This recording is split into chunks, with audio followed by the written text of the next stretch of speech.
Got the text on my company phone claiming to be from the DVLA, the driving people in Swansea. Scam, says Patrick. Contacted them. They confirmed nothing to do with the text. The message said, you are owed, Patrick, £48.48.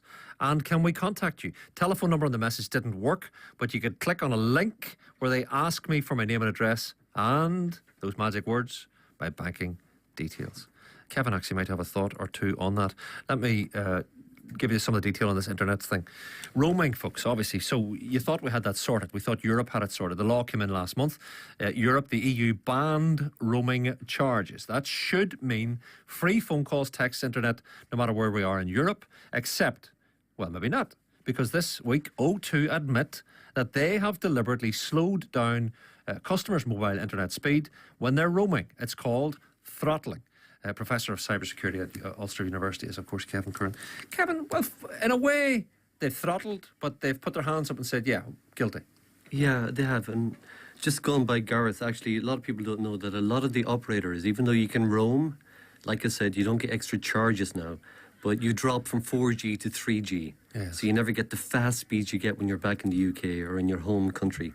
So they do that. You're still getting data, you'll still be able to text, make phone calls, but you are dropped down to a slower speed for mobile data. And if you get throttled, Kevin, are the companies saving money by not pumping 4G to you? Or why would they do this? That's separate. No, that's just by default. Now, in this case, of course, now we're seeing that some customers, and I've seen this for about a month and a half, for about a month, being reported by others, when they roam, they get dismal internet speeds on their package, which, again, they're not being charged extra for, but they're seeing a deterioration in the quality. Again, yes, they are, because 60% of the networks are video, which is taking up an awful lot of the bandwidth. Again, the operators, of course, they fought tooth and nail against these changes. They're seeing it as the EU just trying to bring kudos to themselves. But it's saving us a fortune. Saving us a fortune. Actually, interestingly, it's saving professionals like me who travel a lot into Europe and the US or anywhere else. It's saving me a packet, which it has been for a while, because I've been on 3.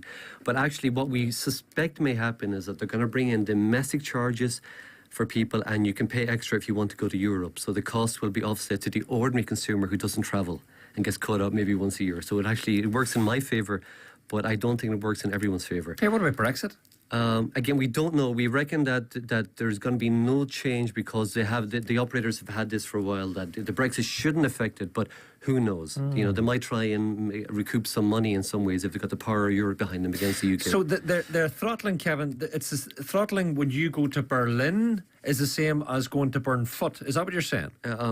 Well, throttling is that, in other words, what we're seeing is when you're abroad on your phone, you are getting really 10% of the bandwidth you would get when you're at home. But abroad, technically, as in outside these islands, or abroad, technically, to another jurisdiction. Yeah. Donegal. Oh, Donegal would be classed as that as well, yeah. There you go. Now it depends on the networks again. This is only O2, and a lot of the reports we're getting are anecdotal, but there's a lot of them. So we're seeing, again, of course they are saving, because if they can reduce you to 10% of your normal broadband speeds or your mobile internet speeds, of course, they have less packets to ship. They have less transit costs, again, to other networks as well. So they are saving, again. And they have been dreading the day when June came, when they would lose all these lucrative packages that they had, where they're able to charge extraordinary fees for people who go over the data again. Because at the moment you can go, of course, use all your local minutes as if when you're in Spain at the moment, most European countries again. Brilliant, isn't it? They differ. 3 I've found has saved me a fortune in the last number of years, because I go down south a lot, I go across Europe, and I'm still able to surf the web, use my text, and as if I'm back home. Everything's just the same as it would be back home. And also then, of course, most of the operators have a bolt-on as well, like O2 and EE and Vodafone as well. Like some of them charge about £5 a day.